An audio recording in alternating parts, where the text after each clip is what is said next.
నా కొడుకు పెళ్లి చేసిన సార్ 6 నెలల కిందట నేను అనుకున్నా మా కోడలి పిల్ల తులం బంగారం తెస్తదేమో, నెలకు 2500 వస్తుందేమో అనుకున్నా.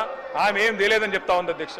ఆ కోడలి పిల్ల బాగా గడుస్తుంది అధ్యక్ష. ఆమె కూడా అంటున్నది అధ్యక్ష, నేను కూడా చెప్పినాను సార్, నేను కూడా అనుకున్నా మా అత్తకు 4000 పెన్షన్ వస్తుందేమో అనుకున్నా, వస్తలేదు, మరి నేనేం చేయాలన్నది. అత్తకి ఇస్తా అన్నారు, మామకి ఇస్తా అన్నారు, 4000 పెన్షన్ అన్నారు, వస్తలేదని చెప్పి అత్తా కోడళ్ళ పంచాయతీలు పెడతా ఉన్నారు సార్.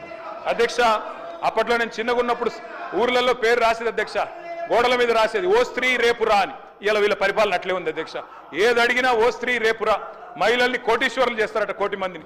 ఎట్లా చేస్తారో వీళ్ళకి ప్లాన్ ఉందో లేదో తెలియదు, కానీ ప్రజలకు మాత్రం అర్థమైంది అధ్యక్ష. 40% బడ్జెట్ చూసిన తర్వాత మొత్తానికి అర్థమైపోయింది అధ్యక్ష.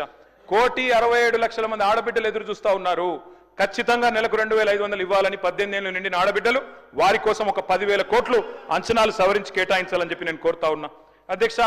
బంగారం అన్నారు, మరి లంక బిందెలు దొరికినాక ఇస్తారా, ఎప్పుడు ఇస్తారా చూడాలి అధ్యక్ష, చూద్దాం అధ్యక్ష.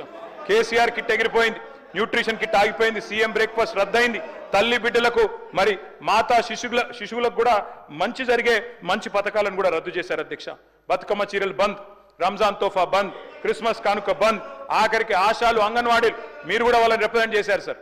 18,000 జీతం ఇస్తామని మేనిఫెస్టో చైర్మన్ గారు పెట్టారు, వాళ్ళకు కూడా ఇవ్వలేదు అధ్యక్ష. వాళ్ళకు ఒక 500 కోట్లు కేటాయించండి అధ్యక్ష.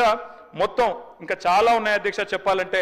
క్రైమ్ రేట్ పెరిగిపోతా ఉందని చెప్పి స్వయంగా డీజీపీ గారే హైదరాబాద్లో 40% పెరిగిందని, సైబరాబాద్లో 64% పెరిగిందని చెప్తా ఉన్నారు అధ్యక్ష.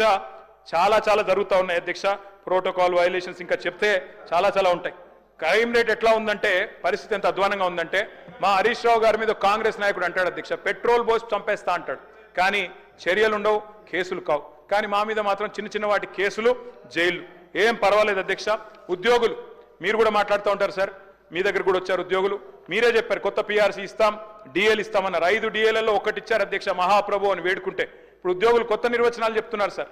ఐఆర్ అంటే ఇప్పట్లో రాదు, డిఏ అంటే దయచేసి అడగొద్దు, పీఆర్సీ అంటే పనికిరాని చర్చలు. అట్లా అయిపోయింది అధ్యక్ష ఈరోజు పరిస్థితి. ఓల్డ్ పెన్షన్ స్కీమ్ తెస్తామన్నారు, ఎప్పుడు తెస్తారో చెప్పాలని చెప్పి నేను కోరుతా ఉన్నా అధ్యక్ష. చాలా మందిని బెటాలియన్ పోలీసు వాళ్ళను ఏ పోలీస్ అడిగినందుకు వాళ్ళ మీద కేసులు పెట్టి 10 మందిని సస్పెండ్ చేశారు. వ్యవసాయ విస్తరణ అధికారులను సస్పెండ్ చేసినారు. ప్రజా పాలన అంటారు, మరి ఎట్లా ఉందంటే అధ్యక్ష వీళ్ళు చెప్పేది. Okay sir, sir I'm concluding sir.